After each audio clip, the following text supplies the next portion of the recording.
अस्सलाम वालेकुम। जी वालेकुम सलाम। क्या हाल चाल है? जी अल्हम्दुलिल्लाह। क्या नाम है आपका? बदर राय बदर निवाज खरल। है राय बदर निवाज खरल। राय बदर नवाज खरल। जी। आ केड़ा नाम है? ये इतना है, ये इतना है कमलिए। है ही ना है। ठीक है, ये मैंने जिंदगी में पहली दफा नाम सुना है ना। सुना है तो अच्छा लगा या नहीं लगा? नहीं समझ ही नहीं आई। राय बदर निवाज खरल। राय है कि बदर है? बदर राय की है। राय अल है। हाँ? अल वो क्या होता है? वो भी हुंदी है, मतलब है कि एक समझो कि एक जिवें चौधरी बंदा ला लेंदा है। चौधरी होए चौधरी बदर नाम समझ आंदी है। चौधरी आंदी है, राय नहीं आंदी भी, राय खरल भी नहीं आंदी भी। एक कास्ट खरल। है। अच्छा ये कास्ट है। जी ये कास्ट है। ठीक है, उर्दू बोलनी आती है? नहीं और नहीं आंदी। नहीं आपने बस उर्दू में बात करनी। अच्छा करो। एक मोहब्बत हुई कभी? मोहब्बत मोहब्बत बिल्कुल नहीं हुई। नहीं हुई? ना ना बिल्कुल नहीं हुई। मोहब्बत नहीं हुई, शादी हो गई।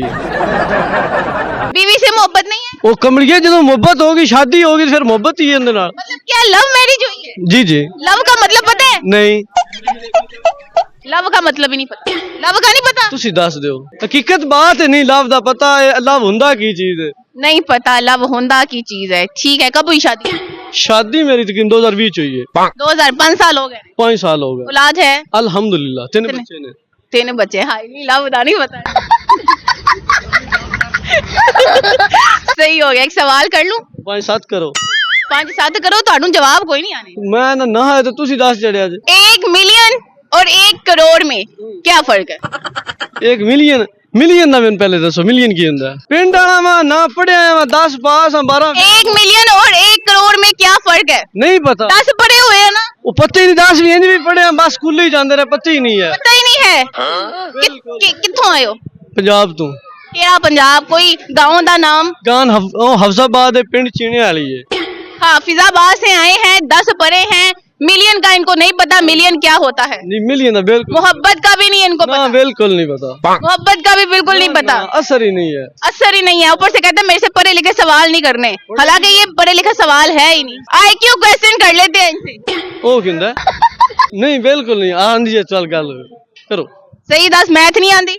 मैथ दा मैं 5वीं तक मॉनिटर रहा, उस तो अगे नहीं रहा। मीटर रहा है 5वीं तक, मैथ नहीं आंदी। चलो आप मुझे बताओ आपके एक हाथ में कितनी उंगलियां हैं? मेरे हाथ की कितनी होनियां ने?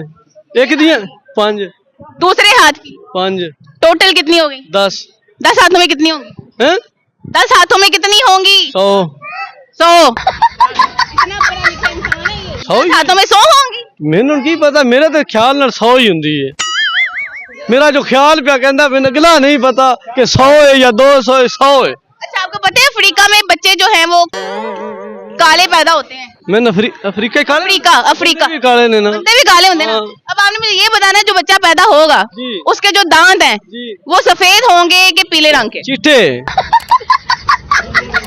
तू सही है यार, मैं वेखे ना पता ही नहीं लगा, समझ ही नहीं लगी, तू जित गई। बच्चे के दांत उंदे ही कोई नहीं होंगे ही नहीं। दस दिता मैं नाल दे बस सन पाक उतरा आखण नु तो बहु कुछ तेरे जुल्म तो डर लगदा है। चल ठीक है, ना जाओ शाबाश।